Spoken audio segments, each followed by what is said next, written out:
Internet पे इतना कुछ आता है, ये खाओ वो खाओ। सो मैं जानना चाहती हूँ कि as a diabetes expert doctor आप वो कौन से मेजर लाइफस्टाइल चेंजेस हैं जो हर किसी को आंखें बंद करके फॉलो कर लेने चाहिए और वो डायबिटीज से दूर रहेंगे या जिनको है वो धीरे धीरे रिवर्स कर पाएंगे। सो वेरी मतलब ये तो बहुत सिंपल फार्मूला, मैंने एक फार्मूला इसके लिए डिसाइड किया है जो दर्शकों को भी मैं यहाँ पे बताना चाहता हूँ। It's as simple as ABCDE और थोड़ा F भी लगा सकते हैं हम, लेकिन जो ABCDE तो कैसे याद रहने के लिए भी अच्छा रहेगा। A स्टैंड्स फॉर असेसमेंट, मेरी डायबिटीज किस अवस्था में है, वो शुरुआत की अवस्था में है, मिडल अवस्था में है, या उसका बहुत ज्यादा कॉम्प्लिकेटेड है, तो उसके लिए हाँ स्टेज। तो सबसे पहले सही असेसमेंट करना बहुत जरूरी है, और उस डॉक्टर जो ये डायबिटिक रिवर्सल की प्रोसेस को समझता है, सबसे पहले डिसाइड करो कि भाई मुझे जिंदगी भर मुझे रोगी ही रहना है और दवाई लेके कंट्रोल करना है, या फिर मुझे रिवर्सल के जर्नी पे जाना है।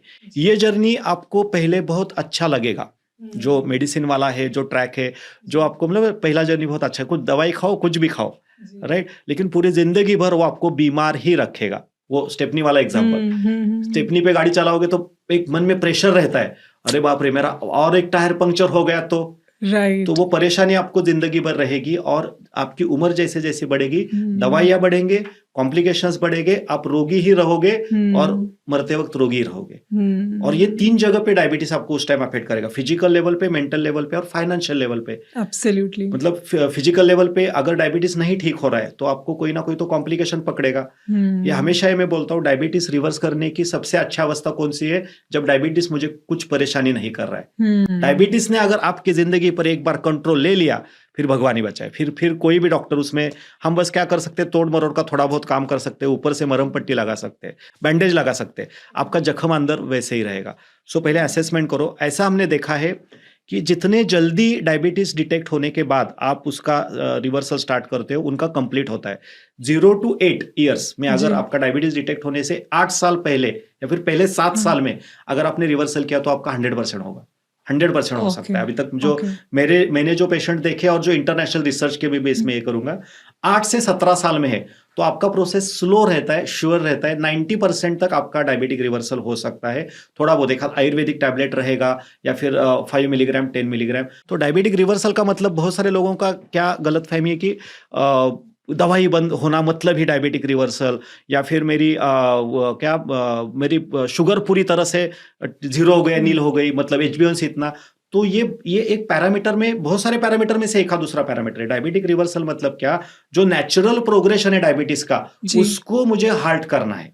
मतलब पहले मेरी हेल्थ अच्छी थी, फिर मेरा डेविएशन हो गया, फिर मेरा इंसुलिन रेजिस्टेंस बढ़ गया, फिर मैं प्री डायबिटीज में चला गया, फिर मेरा फुल फ्लेज सिम्टम दिखने लगे, मतलब मैं डायबिटिक हो गया, फिर मेरा डायबिटिक कॉम्प्लिकेशंस हो गया, एंड फिर आगे ICU में जाना पड़ा।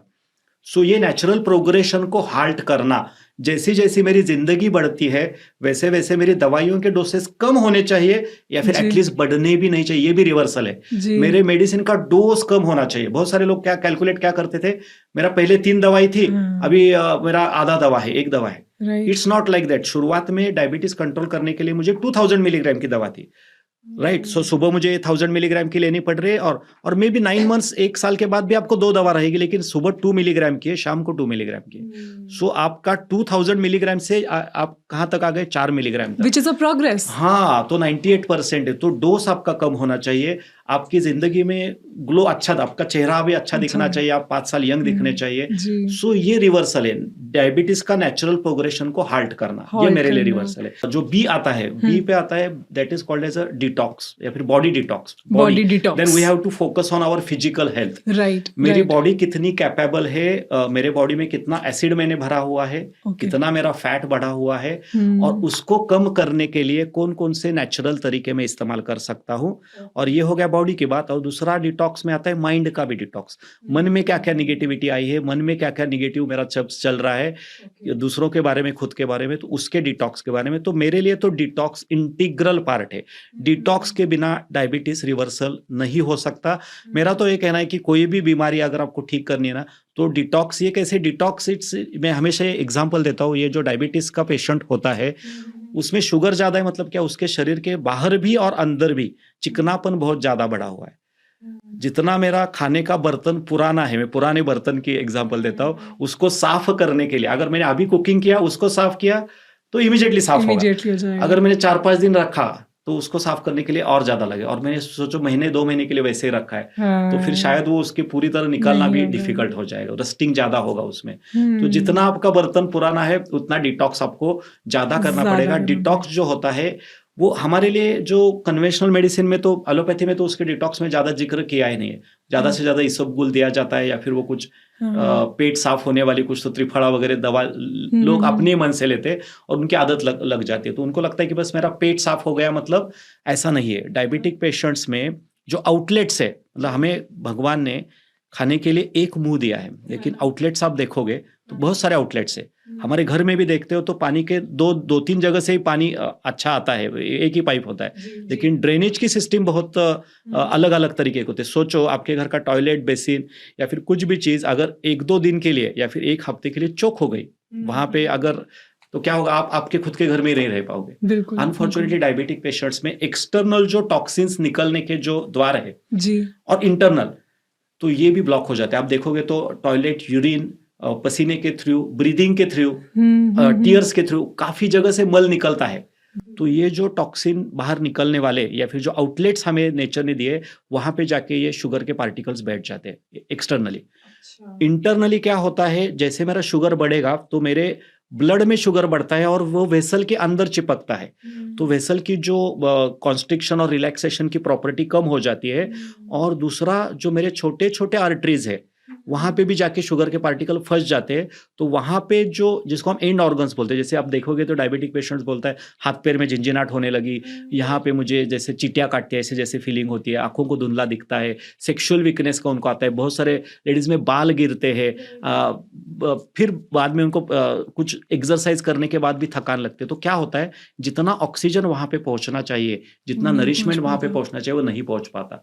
सो डिटॉक्स में ये सारी चीजों का हमें ध्यान रख सकते हैं। सो ऐसी चीजें पेशेंट को सिखानी चाहिए, अंडर मेडिकल मॉनिटरिंग करनी चाहिए, जिसमें उसका एक्सटर्नल डिटॉक्स भी हो और इंटरनल डिटॉक्स भी हो। तो हमने शुरुआत की थी असेसमेंट के ऊपर, फिर हम बॉडी डिटॉक्स के ऊपर डिटॉक्स पे आए थे। हाँ, अभी हम डाइट को मैं अभी हम आएंगे CDEF पे आएंगे, बट उससे पहले डाइट में मेरे कुछ सवाल, बहुत सारे सवाल हैं। डी डाइट का ही है, तो डाइट का ही तो डी पहले आ रहा है, डी पहले आ रहा है। डाइट में आपने बोला स्टार्च की आपने बात की, तो स्टार्च जैसे कुछ नेचुरल फूड्स होते हैं जिनमें स्टार्च हाई होता है, जैसे कि आलू में या फिर चावल में, इस तरह के फूड्स में, ये क्या हमें अवॉइड करने चाहिए? नहीं, कुछ भी अवॉइड नहीं करना चाहिए, उसका क्वांटिटी कम करना चाहिए। मैं इतना सिंपल इसका फॉर्मूला बताता हूँ।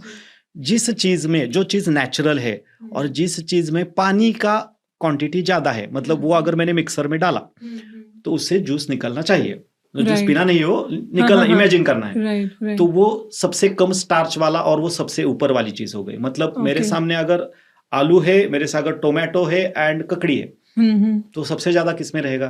ककड़ी में रहेगा। सो वो सबसे बेहतर हो गया मेरे लिए। ठीक है। तो अनाज में भी, कोई भी अनाज का जूस निकलता है क्या? कोई भी, उसमें पानी नहीं है, और मेरे शरीर में भी 70-72% पानी है। तो मुझे जब मेरे सामने जब ऐसा क्वेश्चन आता है कि मेरे लिए ये सही है या नहीं है, राइट, तो अगर उसमें पानी बिल्कुल ही नहीं है तो वो मुझे बहुत कम क्वांटिटी में लेना है, बंद नहीं करना है, क्योंकि मुझे कार्बोहाइड्रेट की जरूरत है। मैं ऐसा बिल्कुल नहीं बोल रहा हूँ कि आप ये बंद करो, वो बंद करो। आपको जब आप खाने की थाली डिजाइन करोगे आपकी, तो एक सिंपल फॉर्मूला मैं इसमें बताता हूँ। आप जो रोटी या फिर जो अनाज या फिर कोई भी ऐसी चीज खा रहे हो जिसमें स्टार्च है, वो आपके टोटल खाने में 25-30% से ज्यादा नहीं बढ़नी चाहिए। अगर आप एक रोटी ले रहे हो, कोई भी ज्वार की ले रहे हो या फिर इसकी ले रहे हो, मैदे की अवॉइड करो, मैदा तो बहुत ही इसमें हो गया, तो उसमें मैं नहीं जा रहा हूँ कि होल व्हीट और ये, तो ये आगे एडवांस स्टेज में बेसिक नॉर्मल एक गेहूं की रोटी ले रहे हो या की रोटी ले रहे हो या फिर 2 फुलके आप ले रहे हो इसके खाने में, तो उसमें आपके 4 कटोरी चाहिए खाने में। 2 कटोरी उसमें आप जो भी चीज, मैंने जैसे बोला, एक बॉइल्ड सलाद वाला ले लो, एक रॉ सलाद वाला ले लो। 1 कटोरी आपका पूरा ये चाहिए, जो भी सब्जी आपके रीजन में उगती है, जो भी आपको अच्छी लगती है, आपके घर में बनती है, वो आप ले लो। और एक में दाल ले लो, या फिर आप नॉन वेजिटेरियन हो तो करी ले सकते हो, फिश करी, एक करी, वॉटेवर। तो ये आपका खाने का थाली होना चाहिए। और राइस एकदम छोटा, एकदम कम क्वांटिटी में, वो भी लास्ट में आपको लेना है। तो एक रोटी के लिए अगर मैं 4 कटोरी ले रहा हूँ, तो कुछ लोग बोलते हैं कि नहीं, मुझे तो 2 रोटियां लगती है, तो तो उस फिर हिसाब 8 से आप कटोरी खाओ आप, अगर वो खा सकते हो तो दूसरी तो रोटी लो, बॉडी नहीं तो बैलेंस करेगी, बॉडी बैलेंस हम्म, करेगी। और मेरा इतना ही कहना है कि शुरुआत आप फाइबर से करो, क्योंकि उससे आपको आपका जो फाइबर क्या होते हैं, 2 टाइप के फाइबर होते हैं, एक सोल्यूबल फाइबर और इनसोल्यूबल insoluble। फाइबर। तो सोल्यूबल फाइबर हमें न्यूट्रिशन देगा, लेकिन जो इनसोल्यूबल फाइबर है ना, वो हमारे लिए बहुत इंपॉर्टेंट है। वो डाइजेशन नहीं होता है, लेकिन वो मेरे जब इंटेस्टाइन में जाएगा, जो भूखे बैठे हुए डायबिटीज और इसके प्रॉब्लम क्या है, आने दो, वो उनको बस काम चाहिए, खाओ खाओ खाओ खाओ खाओ। तो ये जो इनसोल्यूबल जो जाता है मेरे पेट में, वो उसको डाइजेस्ट नहीं कर, वो खाते, वो चबाते बैठते उसको, वो बिजी रहते हैं, तो आपको भूख नहीं लगती है, आपको सैटिस्फाइड फीलिंग आएगी, आपको अंदर से अल्कलिनिटी आपकी बढ़ेगी।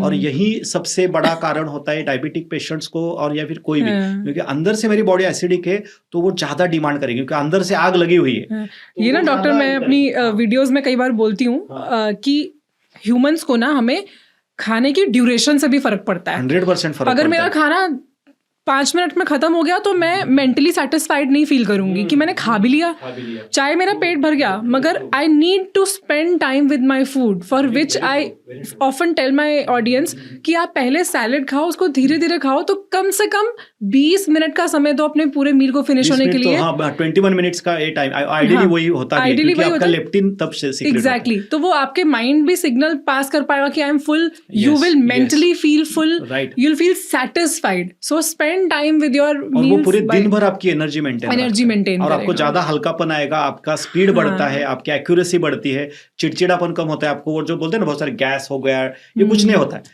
सो वो एक तरीके से आपके फास्टिंग का ही ये हो गया तरीका होगा आपका, अल्टीमेटली आप फास्टिंग की तरफ इजीली पहुंच पाते हो। तो शायद आई थिंक एक छोटा सा सोल्यूशन हो सकता है कि लोग टाइमर साथ में लगाकर खाना खाएं, कि कम से कम 20 मिनट देने हैं खाने और टीवी नहीं देखना है, तो उससे भी फर्क पड़ता है। हाँ, ये नहीं कि एक बाइट खाई और 10 मिनट टीवी देखी। हाँ, नहीं, बहुत भी स्लो नहीं होना चाहिए, बहुत भी स्लो भी वो भी हार्म कर सकता है। तो हम सी पे आ जाएं फिर। यस, सी तो बहुत इजी है। अच्छा, सी मतलब कंसल्टिंग है। कंसल्टिंग मतलब कैसे होता है कि बहुत सारे लोग, मैंने जैसे बोला कि आपका डैमेज है बॉडी में, तो आपको हर जगह पे ना कंसल्टेशन चाहिए, और कस्टमाइजेशन बहुत इंपॉर्टेंट है। आजकल क्या हो रहा है, डायबिटीज रिवर्सल में सभी को one size fits for all, ऐसे नहीं होता है। जैसे मैंने बोला कि असेसमेंट के टाइप में यू नीड टू आइडेंटिफाई कि आप छोटे बच्चे हो, अंडरवेट हो, ओवरवेट हो, नॉर्मल वेट हो, ट्रैवलिंग में हो, ये पहले आपको असेस करना पड़ेगा। Then I need to give solution as per your routine.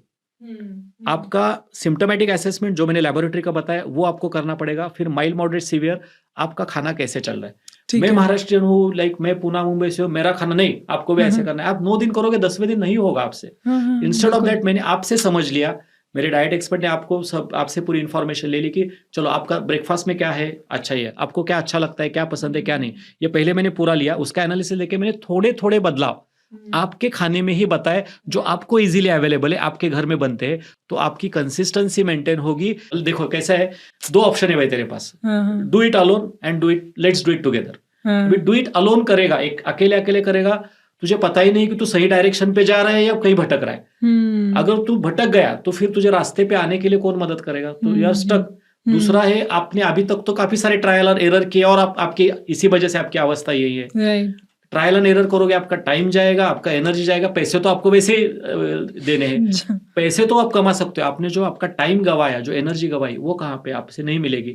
और आपने आपके नापने के बाद आपके रिजल्ट्स कोई तो चेक करने वाला पर्सन चाहिए। राइट। सो ये डू इट अलोन वाले में क्या हो जाता है, आपका शायद आप नॉलेज लोगे, कंज्यूम करोगे और सारी चीजें करने की कोशिश करोगे, आप शायद ठीक हो जाओगे, लेकिन उसके लिए समय लगेगा 10 साल 12 साल। एग्जैक्टली। और इसकी गारंटी भी नहीं है। हिट एंड ट्रायल हो गया ना, हिट एंड ट्रायल। और बहुत बार इसमें लोग क्या होते हैं, परेशान होकर छोड़ देते हैं, और छोड़ना नहीं, फिर आपको कहाँ जाना है, फिर वापस वहां से कुछ और ट्राई करना है। हाँ, और ट्राई करना है। फिर आप डॉक्टर के पास जाओगे, डॉक्टर बोलेगा कहाँ गया था भाई तू 1 साल, चल फिर से पूरे टेस्ट करवा ले, फिर से पूरी दवा ले, फिर से वहीं पे आ गए। अब आते हैं ई, मैं गेस कर लूं इसको, एक्सरसाइज। दोनों 2 है इसमें। अच्छा। ई और एफ भी कर सकते हो, E for emotional wellbeing. And E for exercise also. तो एक्सरसाइज को मैंने एफ फिटनेस में डाला है। तो फिर जैसे आपका वैसे रखते हैं। सो इमोशनल वेलबींग ये बहुत इंपॉर्टेंट है। और अभी तक जो हमने बात की वो शायद डायबिटिक रिवर्सल या डायबिटीज कंट्रोल में 30% कंट्रीब्यूट कर सकती है। 30%। जो मैं अभी बात करने वाला हूँ इमोशनल वेलबींग, ये आपके डायबिटिक रिवर्सल में 70% कंट्रीब्यूट करेगा। Diabetic reversal is not just about diet, exercise, carbohydrate, protein, rather it's more about mindset. And यहाँ से डायबिटीज जल्दी ठीक होता है। शरीर से डायबिटीज बहुत जल्दी बाहर निकलता है। लोगों के मन से, दिल से डायबिटीज बाहर निकलता नहीं है। वहां से निकालने के लिए बहुत बहुत मेहनत करनी पड़ती है, पेशेंट को भी और डॉक्टर को भी, और जो भी सपोर्टिंग चीज है। क्योंकि डायबिटीज का जो जन्म है या फिर कोई भी डायबिटीज, ब्लड प्रेशर, वो इमोशन के साथ होता है। कोई भी वैद्य रहते थे पुराने जमाने में, वो इसमें जाते थे, लाइक पेशेंट को घर देखने के लिए जाते थे उस टाइम। तो वो बोलते थे, वो पूरा दवा वगैरह देते थे, और घर से बाहर निकलते वक्त तो बोलते थे मैंने दवा तो दिया है, लेकिन दवाओं के साथ ना इनको दुआओं की जरूरत है। तो आपको अगर डायबिटीज, ब्लड प्रेशर, थायराइड, ये जो क्रॉनिक बीमारी है उससे निकालने के लिए बस दवा या फिर डाइट नहीं काम करेगा, आपको भी दुआओं की जरूरत है। और दुआएं बाजार में नहीं मिलती है। दुआएं क्या करनी पड़ती है? कमानी पड़ती है। ब्लेसिंग आपको दान और धर्म से मिलेंगे। दान इस तरीके का होता है, और सबसे अच्छा जो ज्ञान होता है, जो आई थिंक आप भी कर रहे हो बहुत अच्छे तरीके से, नॉलेज। किसी को अगर मैं कोई ज्ञान देता हूँ, कोई भी ज्ञान देता हूँ, मेरे में कोई अगर अच्छी आदत है, अच्छी हैबिट है, वो मैं दूसरे का सिखाता हूँ तो उसकी जिंदगी संवर जाती है, उसकी जिंदगी पूरी बदल जाती है। उसको ज्ञान दान, जो सबसे श्रेष्ठ दान बोला जाता है, ये अगर करोगे तो आपको ट्रू ब्लेसिंग्स मिलेंगे। अगर इतना भी करना डिफिकल्ट है तो जहां पर भी जाते हो, चार जो कोई अच्छी लोग मिलते हैं या फिर अच्छे लोग, अप्रिशिएट करो। अगर मुंह खोलते हो तो कॉम्प्लीमेंट के लिए खोलो, खुद के लिए भी और दूसरे के लिए भी। ये बहुत इंपॉर्टेंट है, क्योंकि इससे क्या होता है, जब आप दान धर्म करते हो, जब आप अच्छा बात करते हो मन से, मतलब अंदर भी अच्छा चाहिए और बाहर भी, मतलब ऊपर ऊपर नहीं चाहिए, ऊपर बोल दिखावे वाला नहीं, सच में कोई भी अच्छी चीज दिखती है, कोई भी तो मन से मैं उसको अप्रिशिएट करता हूं, तो आपके बॉडी में एंडोर्फिन्स तैयार होते हैं। Endorphins is opposite to cortisol. Diabetic patients, blood pressure के पेशेंट्स में कॉर्टिसोल लेवल बहुत ज्यादा बढ़े हुए होते हैं, निगेटिव हार्मोन, स्ट्रेस हार्मोन ज्यादा होते हैं। जब भी हम ग्रेटिट्यूड के मोड में रहते हैं, जब भी हम फॉरगिवनेस के मोड में रहते हैं, अप्रिशिएट करते हैं, तो आप अंदर से जो आपके बॉडी में जो पैरासिम्पैथेटिक सिस्टम जिसको हम साइंटिफिक, वो आपकी स्टिमुलेट होता है। और ये प्रूव्ड है। ये स्पिरिचुअलिटी का भी एस्पेक्ट है, कोई इसको भगवान का बोल सकता है, लेकिन मैंने काफी सारा देखा है, वो जो दवा से काम नहीं बनता है, जो डाइट से काम नहीं बनता है, ये दुआ से तो 100% बनता है।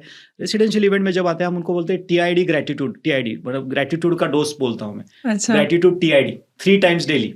अच्छा। तो बोलो ये क्या है? तो लोगों को बोलता हूँ, सुबह उठने के बाद, सुबह उठते हो तो 5 मिनट भगवान ने आपको उठाया। बहुत सारे लोग नींद में चले जाते हैं, उठाया आपको, आपका काम चल रहा है, आपको एक अच्छा दिन जिंदगी के लिए मिला, उसके लिए थैंक यू बोलो। आप जो अभी जो कोस रहे हो ना आपकी जिंदगी को, आपकी तरह जिंदगी मिले, इसलिए दुनिया में करोड़ों लोग डेली उनके गॉड के या भगवान को बोले मुझे इनकी तरह जिंदगी चाहिए, इनकी तरह जिंदगी चाहिए, और हम अपने को कोसते हैं। भाई उसके लिए पहले जो है ना आपके पास, उसके लिए तो पहले ग्रेटफुल शुरू करो, वहां से एंडोर्फिन्स आपके शुरू हो जाएंगे। और रात को सोने से पहले मैं हमेशा ये बताता हूँ, एक सिंपल रूल है जिसके लिए बिल्कुल पैसे नहीं लगते, 4 वर्ड्स बोलने।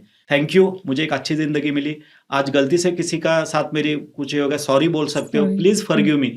एंड लास्ट जो आपको सेंटेंस बोलना है, आई लव माई सेल्फ, मेरा खुद के ऊपर प्यार है, आई लव यू। ये 4 सेंटेंस बोलने में क्या जाता है ना, हम खुद को भी प्यार नहीं करते, दूसरों को भी नहीं करने देते। सो अगर आपको सही में डायबिटीज से ठीक होना है तो सबसे पहले मैं हमेशा बोलता हूँ, आपको अच्छा इंसान बनना पड़ेगा। और खुशियां, बहुत सारी जिंदगी को पूछता हूँ मैं लोगों को, क्या चाहिए जिंदगी में आपको? तो लोग, हमें हैप्पीनेस चाहिए, हमें खुशी चाहिए। तो हैप्पीनेस और खुशी ये प्राप्त करने की चीज नहीं है। जितना आप बाहर खुशियां स्प्रेड करोगे, जितना आप हैप्पीनेस बाहर बांटोगे, उतना आपको मिलेगा। आप खुशी के और हैप्पीनेस के पीछे मत भागो, आप देने में जितना रहोगे, क्योंकि मदद करना, ग्रेटिट्यूड के भाव में रहना, ये हमारा नेचुरल स्वभाव है। देखो, ये हमारी प्रकृति है। नेचर में आप देखोगे, सूरज से लेके कोई भी चीज देखो, नेचर की 5 elements, they are in a giving, and हमारी बॉडी भी 5 एलिमेंट्स में। इसके साथ जब हम प्रताड़ना करते हैं, जब हम ग्रजेस रखते हैं एक दूसरे के साथ, हम ज्यादा देर दुखी नहीं रह सकते, क्योंकि हमारी जो स्पिरिट्स है, हमें जो वो हमें हैप्पी रहने के लिए बनाए। मुझे लगता है कि यहीं पर मतलब इतना सब कुछ जस्टिफाइड हो चुका है, बट जो लास्ट का हमारा एक कंपोनेंट बचा है, एक्सरसाइज, फिटनेस वाला, वो बहुत जरूरी है। तो उसको भी हम डिस्कस कर लेते हैं। और जैसे अभी तक हमने सारी बात करी ना, थोड़ा सा प्रैक्टिकल पॉइंट ऑफ व्यू से ही करेंगे, जो हर किसी के लिए सस्टेनेबल हो। आज हम बोल दें कि भाई रोज 1-1.5 घंटा जिम में ऐसे कसरत करो, शायद शायद Possible सबके नहीं। लिए पॉसिबल और नहीं जरूरत होगा। भी नहीं है, मैं तो बोलता हूँ हाँ, जरूरत भी नहीं है। तो आपके हिसाब से हाँ। बीइंग अ डायबिटोलॉजिस्ट किस तरह की एक्सरसाइज, बहुत सारे तरह के व्यायाम होते हैं, हाँ। Strength training, cardio, yoga, Pilates, तो आपके हिसाब से क्या बेस्ट है, कितना बेस्ट है? ओके, सबसे पहले तो एक्सरसाइज करना चाहिए, 20 मिनट्स खुद के लिए निकालना चाहिए, ये Okay. सबसे पहला चीज। ठीक है। एक्सरसाइज करना चाहिए, करना चाहिए, ये हाँ, important मतलब वहां है। से ही कुछ लोगों का शुरुआत है कि उनको Right. लगता है कि एक्सरसाइज मैंने किया ही नहीं है। So you need to first of all differentiate कि आप कौन से कैटेगरी में हो। Like Okay. If you are in early 30s, मतलब Okay. यंग एज में हो तो आपका एक्सरसाइज पैटर्न अलग रहेगा। अगर आप 40 से 60s में हो तो अलग रहेगा, 60 से 90 हो ओके, तो इमीडिएट इंपॉर्टेंस चीज क्या है कि जब आप वॉकिंग करते हो, walking is good for the fitness. मैं ऐसे नहीं बोला कि वॉकिंग खराब है, कुछ नहीं करते तो भाई वॉकिंग तो अच्छा है, लेकिन वॉकिंग जब करोगे ना तो it should be in interval and वो ब्रिस्क वॉकिंग होना चाहिए। और एक्सरसाइज भी ऐसा बोला जाता है कि एंटी ग्रेविटी, स्ट्रेंथ ट्रेनिंग वगैरह वगैरह। तो depending upon your personality, depending upon your persona, depending upon your weight, आपको फोकस में 2 कंपोनेंट तो रखने ही रखने। First component is aerobic and anaerobic. तो मैं पहले कंपोनेंट बताता हूँ कि एक्सरसाइज में 3 कंपोनेंट के ऊपर हम डायबिटिक रिवर्सल में ध्यान देते हैं। एक है स्ट्रेंथ, दूसरा है स्टैमिना, तीसरा है फ्लेक्सिबिलिटी। तो आपको स्ट्रेंथ जो होती है वो स्ट्रेंथ किसके लिए बढ़ानी है? आपके मसल की स्ट्रेंथ बढ़ानी है। आपको ऐसे एक्सरसाइज करने हैं जो घर पे कर सकते हैं, जो इजी है, जो मेरे मसल के मास को बढ़ाएंगे। दूसरा जो कंपोनेंट मैंने बोला स्टैमिना, स्टैमिना वाला मतलब उसमें आपका एज लो एज वॉकिंग आएगा, फिर उसके आगे आपका स्विमिंग या फिर आप कोई भी बैडमिंटन वगैरह खेलते हो, मतलब थोड़ा स्पोर्ट एक्टिव जिसमें आपका कैलोरी बर्निंग होगा, जिससे आपका फैट घटेगा, जो मतलब पसीना निकलेगा, कार्डियोवैस्कुलर, जिससे आपका कैलोरी घटेगा। एंड तीसरा है आपकी फ्लेक्सिबिलिटी भी अच्छी तरह से मेंटेन होनी चाहिए। ये 3 कंपोनेंट आपके एक्सरसाइज में होने चाहिए। Now depending upon your body persona, depending upon your age change होगा। मतलब क्या है, अगर मैं नॉर्मल वेट हूं, मुझे मेरा वजन अच्छा है, बीएमआई अच्छा और मुझे डायबिटिक है, तो आपको 50-50% मैच करना है। मतलब आपको कैलोरी बर्निंग आपके टोटल एक्सरसाइज में 50% होगा एंड मसल स्ट्रेंथनिंग 50% होगा। अगर आप अंडर वेट चल रहे हो, आपका वजन कम है, तो आपको 70% मसल गेन के ऊपर ध्यान देना है, 30% आपको इसके ऊपर ध्यान करना है कैलोरी बर्निंग के। ऑलरेडी आपका पतले हो और आप रोज 10 किलोमीटर रनिंग के लिए जा रहे हो, तो ये और नहीं mass चलेगा, shed हो जाएगा। और आपका कैलोरी बर्न होगा, आपके बॉडी पे स्ट्रेस बढ़ेगा, टोल बढ़ेगा। अगर आप ओवरवेट में हो तो 70% आपको ध्यान फैट मास कम करने पे देना चाहिए, कैलोरी बर्निंग के ऊपर ध्यान देना चाहिए, और 30% आपको भी मसल गेन के ऊपर काम करना चाहिए। अभी इसका होता क्या है, मसल गेन वाले जब आप एक्सरसाइज करोगे, जिससे आपको स्ट्रेंथ मिलती है, जिससे ताकत बढ़ती है, उससे आपकी इंसुलिन की सेंसिटिविटी बढ़ती है। मतलब क्या, जैसे मेरे मसल बढ़ेंगे, जो भी एक्सेस शुगर है, जैसे आपने स्पंज देखा होगा, स्पंज मैंने पानी में डाला तो वो पानी को खींचता है, तो मेरी मसल स्ट्रेंथ अच्छी रहेगी तो एक्सेस शुगर को वो खींच सकती है। तो स्पंज वाला एक्शन रहता है। इसलिए स्ट्रेंथ ट्रेनिंग सभी लोगों के लिए इंपॉर्टेंट है, परसेंटेज अलग अलग होगा। देन अगर मैं जब इसकी बात कर रहा हूँ फ्लेक्सिबिलिटी, तो फ्लेक्सिबिलिटी से क्या होते हैं, आपके लिम्फेटिक्स ओपन होते हैं, जो आपके लसिकाएं होती है, जो जहां पे शुगर डायबिटिक पेशेंट में ज्यादा स्टक होती है, जहां पे हमारे आर्टरीज और वेन्स एक जगह पे आते हैं, जैसे हमने रेलवेज के जंक्शंस देखे, वैसे वहां पे शुगर ज्यादा जाके बैठे होते हैं। तो लिम्फेटिक एक्सरसाइज या फिर जो योगा होता है या फिर बॉडी स्ट्रेचिंग वाले एक्सरसाइज, वार्म अप, टैपिंग, ये सारे एक्सरसाइज को लिम्फेटिक एक्सरसाइज में ये किया जा सकता है।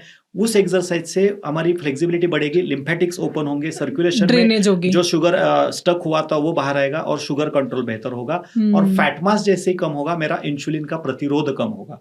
सेल्यूलर लेवल पे जो फैट जाके बैठा है स्केलेटल मसल्स पे, वो बॉडी यूटिलाइज करना शुरू करेगी और उससे मेरा इंसुलिन रेजिस्टेंस घटेगा। सो 3 जगह पे काम होता है। इंसुलिन रेजिस्टेंस कम होगा तो मेरा डायबिटीज अच्छा कंट्रोल होगा, मसल गेन होगा तो एब्सॉर्प्शन अच्छा होगा, और लिम्फेटिक होगा तो जो मेरे बॉडी में शुगर है तो ये होगा।